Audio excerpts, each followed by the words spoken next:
Trust me. That's all I can tell you about my business. Okay. Michael, why did you come here?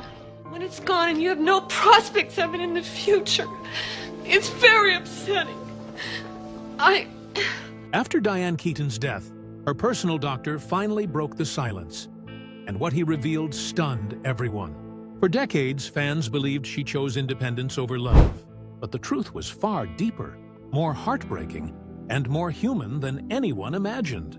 Behind the laughter, the fame, and those unforgettable roles in Annie Hall and The Godfather, there was a secret that shaped every decision she ever made, a truth she carried to her final days. Stay tuned, because once you hear what Diane Keaton's doctor finally revealed, you'll never see her story the same way again. It was a quiet afternoon in Los Angeles, sunlight filtering through the old windows of her warm Beverly Hills home. The house was filled with memories, black and white photographs of her mother, stills from Annie Hall, and a faded image from The Godfather. When a young reporter asked her why she had never married, Diane smiled that same shy, radiant smile that once captivated millions.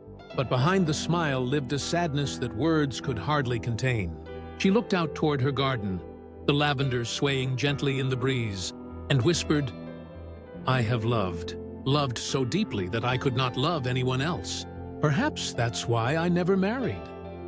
Then she placed a worn leather notebook on the table and said, "Everything I ever wrote about him is in here. I once thought of burning it, but I couldn't, because if I erased that, I'd be erasing part of myself."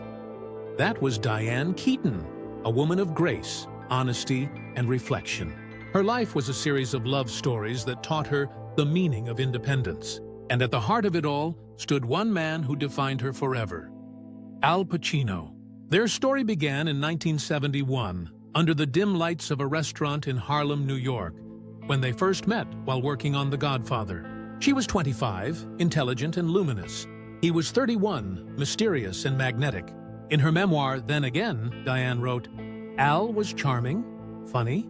There was something in him, both genius and madness. And oh, he was handsome." During the filming of The Godfather Part 2, their on-screen connection as Michael and Kay turned into real-life love.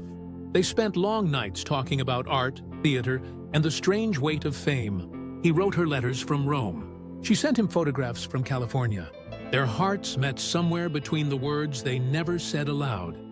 Yet even the strongest love can collapse under the weight of fear. Al Pacino was a man consumed by his craft and haunted by the thought of commitment.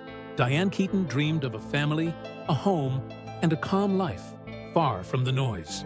By 1990, after finishing The Godfather Part 3, she gave him an ultimatum: marry me or we end it. Pacino couldn't do it.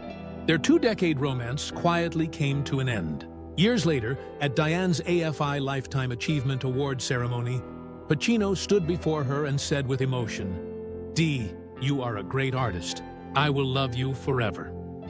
Those words brought tears to the audience because they knew some love stories never die.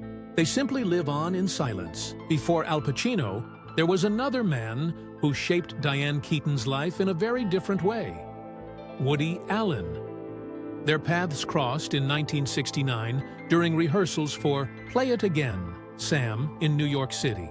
Diane walked into the room wearing baggy jeans, an oversized shirt, and messy hair, radiating effortless charm. Woody Allen later said, "She was like a beautiful version of Huckleberry Finn, charming, funny, and completely original." From that moment, they became inseparable. Their bond was built on laughter, wit, and shared creative passion. Together, they created magic on screen: Sleeper, Love and Death, and the timeless Annie Hall, where Diane's radiant, quirky brilliance not only earned her an Oscar, but forever changed Hollywood's idea of the modern romantic heroine. Yet behind the laughter was a quiet ache. Woody Allen loved the comfort and rhythm of New York, while Diane longed to explore Hollywood and grow beyond the city's skyline. Their romance evolved from passion to deep friendship, one defined by loyalty that never faded. Even amid scandals and accusations, Diane stood firm. "Woody Allen is my friend and I still trust him," she said. When she passed in 2025, Woody, then 89, mourned her simply. She was the most wonderful woman on the planet. Their connection outlasted fame, distance, and time itself. When Warren Beatty proposed, Diane refused. She had seen what love could become when it turned into control. "I wanted love," she later said, "not a cage." Their romance began in the early 1980s, when she starred opposite him in Reds, a sweeping political drama that Beatty directed and co-wrote. On set, their chemistry was undeniable, a mix of fire and admiration. They shared passionate arguments and quiet nights overlooking Los Angeles. Warren Beatty, known for his perfectionism, often wanted things his way, from the script to their time together. Diane, craving freedom and independence, began to feel suffocated. When he proposed marriage, she said no. "He wanted control," she once said softly, "and I wanted to fly." Their relationship ended in 1984, but their respect for each other never faded. At her AFI tribute decades later, Warren Beatty stood on stage and said, "I love her. She's full of integrity, humor, and beauty." For Diane, he was another lesson, that sometimes saying no is the only way to protect who you are. Years later, another unexpected name entered her story: Keanu Reeves. They met on the set of Something's Gotta Give, a romantic comedy directed by Nancy Meyers. Diane was 58. Keanu was 38. Their chemistry on screen as Erica Berry and Julian Mercer caught everyone's attention. Off-screen, it became real. They shared dinners in Los Angeles, long phone calls, and quiet laughter. Keanu once called her the most interesting woman I've ever met, and Diane said, "Keanu loved me deeply, not just a little, but a love that grew over time." But Hollywood can be cruel to lovers who defy its rules. The 19-year age gap became the invisible wall between them. Diane feared judgment.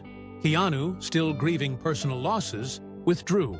When it ended, she told friends softly, "After Keanu, I didn't need love anymore. I'd had my share."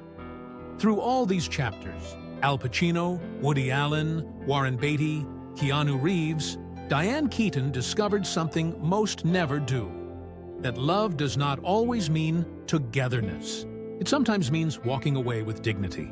In her 50s, she turned toward a new kind of love: motherhood. At 50, she adopted her first child, Dexter Keaton, from a California agency. 6 years later, she welcomed a son, Duke. Her home in Los Angeles became a sanctuary filled with laughter, music, and joy. "Having children," she once said, "is more important than anything I've ever done." She balanced late-night feedings with film sets, bedtime stories with red carpet nights. Dexter grew up to work in veterinary technology, Duke found his passion in photography, and both grew up grounded and kind. They didn't see her as a movie star, just as mom. Diane called that her greatest award. As years passed, the once unstoppable actress slowed down. The same woman who had survived bulimia, skin cancer, and heartbreak now spent her days tending to her garden, painting, and listening to old jazz records. Yet, by her bedside remained one photograph, a picture of her and Al Pacino, smiling on the set of The Godfather. Her daughter Dexter revealed, "Mom never talked much about him, but sometimes she'd hold that photo and just smile, like she was that girl again." That photograph was the love she never let go of, the one chapter she never truly closed. On October 11th, 2025, at the age of 79, Diane Keaton passed away at a hospital in Santa Monica, California, after a short battle with bacterial pneumonia. Her children, Dexter and Duke, were by her side. The news shattered Hollywood. Tributes flooded in from old friends and co-stars. Francis Ford Coppola called her the embodiment of creativity. Nancy Meyers said, "She made everything better." And Woody Allen's message was short but piercing: "She was my only audience." Her final journey was quiet, much like the years she lived after the spotlight dimmed. Before her death, in one of her final interviews, Diane Keaton said, "I loved fully, perhaps too fully. In the end, I didn't need a man to complete me. I just needed peace." Those words became her farewell, not only to love, but to the idea that happiness depends on someone else. Diane Keaton lived a life surrounded by glamour, but guided by truth. She showed the world that strength isn't measured by how loudly you live, but how gracefully you let go. She didn't chase forever. She embraced freedom. And maybe that's why, even after her passing, her spirit continues to shine. So, what do you think? Was Diane Keaton lonely? Or did she simply choose to live life on her own terms?